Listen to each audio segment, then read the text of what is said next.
Ready? Right. Hi, my name is Nicole Stahl, and today we're going to talk about Mary Cassatt, famous artist. She's an amazing part of history in the artist world, an impressionist, and it's going to be an amazing presentation. This is for Professor Ball, my Introduction to Humanities class. So this is Mary.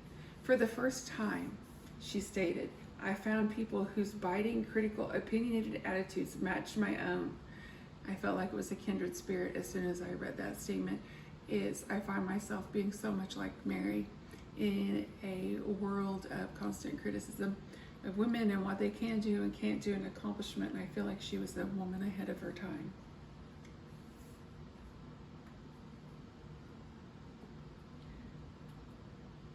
So a little bit about Mary in the background for her is that she was born in Pennsylvania in 1844 to an affluent family that definitely was prominent in their community. She then moved to Paris and became a resident, according to Dixon in my research. And the main thing with Mary is that she constantly stressed the importance of family and what she could do to connect to that family and herself. And this is a painting that she had completed for Eddie Buchanan Cassatt. So Eddie was definitely responsible for being mullet famous, as you can see in this image, the nephew of Mary Cassatt, and it was painted in 1875. An exceptional piece of art, almost looks like photography. So in the early years with Mary, as we see, she was admitted to the Pennsylvania Academy of Fine Arts at the young age of 15.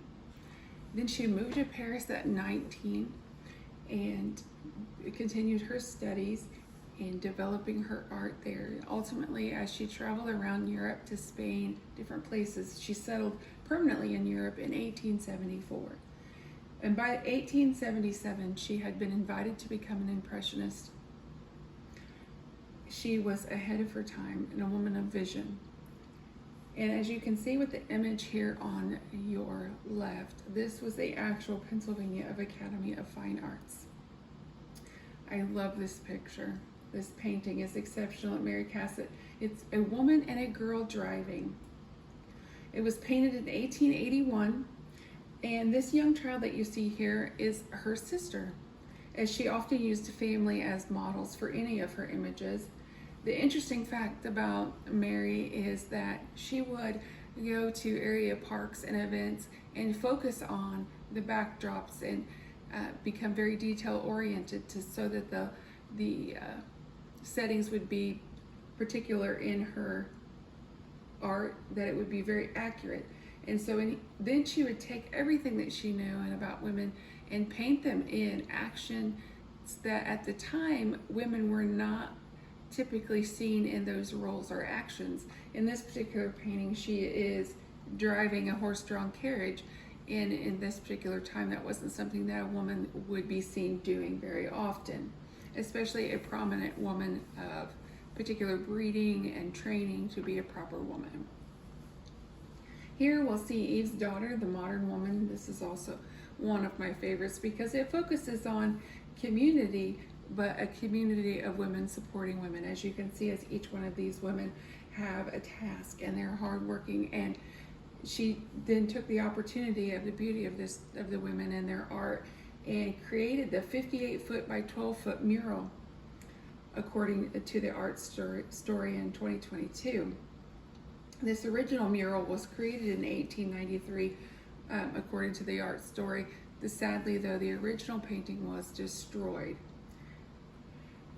As Mary grew older, the unfortunate part for her is that she started to lose her eyesight, began to fail in the 1900s, according to Art Viewer's story.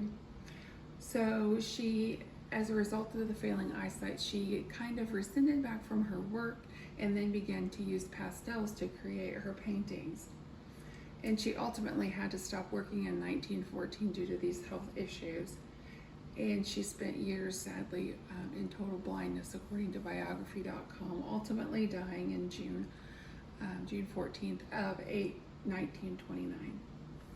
Now, the girl in the green bonnet is another example of family that Cassatt had cherished She loved to paint family, but my personal preference is the girl in the white bonnet. A beautiful subject, but not a very good artist, as I can't paint. And I just took an image of my youngest of my twin daughters. And another additional piece of Mary Cassatt's art is the mother and child, created in 1905. And Cassatt was exclusively focused on this type of subject in her art. And ironically, she was never a mother herself or never married. And the lower right-hand picture you'll see is the mom and the child. It was created in 1999, and in 2016. I've been focused on motherhood for more than 23 years, and those are definitely my pride and joys. And the other very intimate and personal is A Mother's Kiss. It's a perfect example of the line, color, and pattern for her, in which she had went to a Japanese showing the year prior and saw the beauty of the art there. And so she took that talent, as seen in the Japanese art. She took her passion and her subject form that she often used of a mother and a child, and the simplicity, and then recreated this image. It was one of her favorite paintings. So in conclusion, there's only one thing in life for a woman, and it's to be a mother. A woman artist must be capable of making primary sacrifices, Mary stated. So simply, in that time, if you chose to have a professional career and be an artist as she, then you made the sacrifice of being a mother. If you chose to be a mother, then that was your main focus. Many years have passed, and now we are women juggling professions and a home life and our children, and exceeding and doing well. And these are the works cited for my presentation and my outline, and I thank you for joining me.